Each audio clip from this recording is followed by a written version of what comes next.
This question is from GATE 2016, Mechanical Engineering paper, Set 1, question number 32.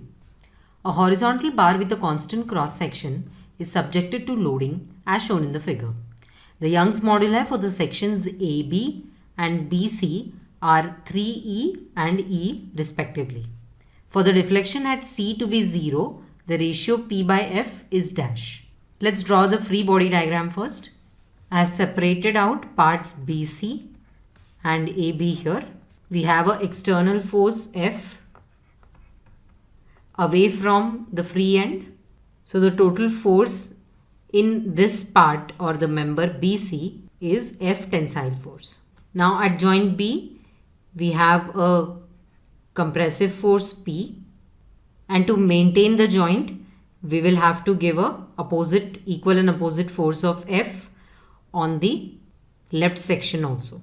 So that when you join the two members, the net force that you get is P towards the left. Hence at A, what will be the force?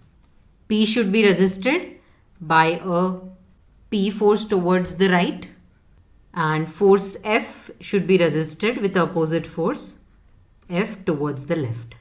Hence the net force in this member is compressive P, so minus P, and tensile F plus F.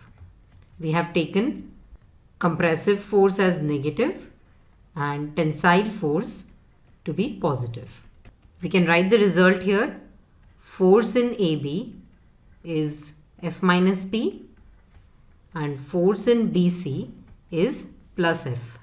So we can write only F. It is given that this member has a Young's modulus of 3 times E and this has a Young's modulus of 3.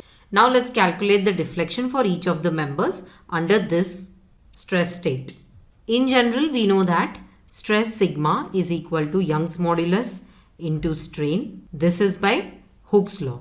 We can write stress as resisting force per unit area is equal to E into strain can be written as deflection delta in the member divided by length of the member. So we get from this the expression for delta as F into L by A into E. Individually, we can write the deflection in AB and deflection in BC as force in AB. What is the force in AB? F minus P. Length of AB is given to be L divided by area is same for both of them. So let that be capital A itself.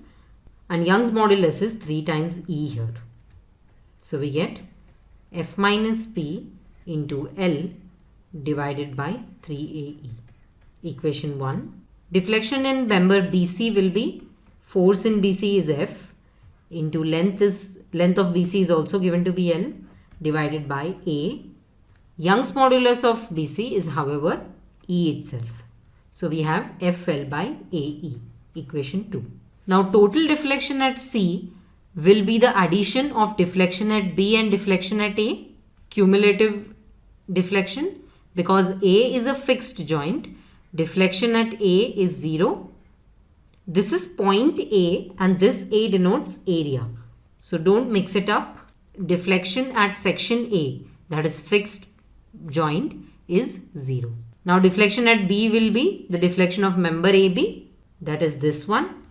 And deflection at C will be then deflection at B plus the deflection of this member BC. So we can write total deflection at C is equal to delta AB plus delta BC, which is equal to F minus P into L divided by 3AE plus FL by A.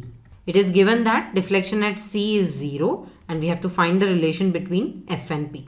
Let's simplify this equation. L by AE can be taken common.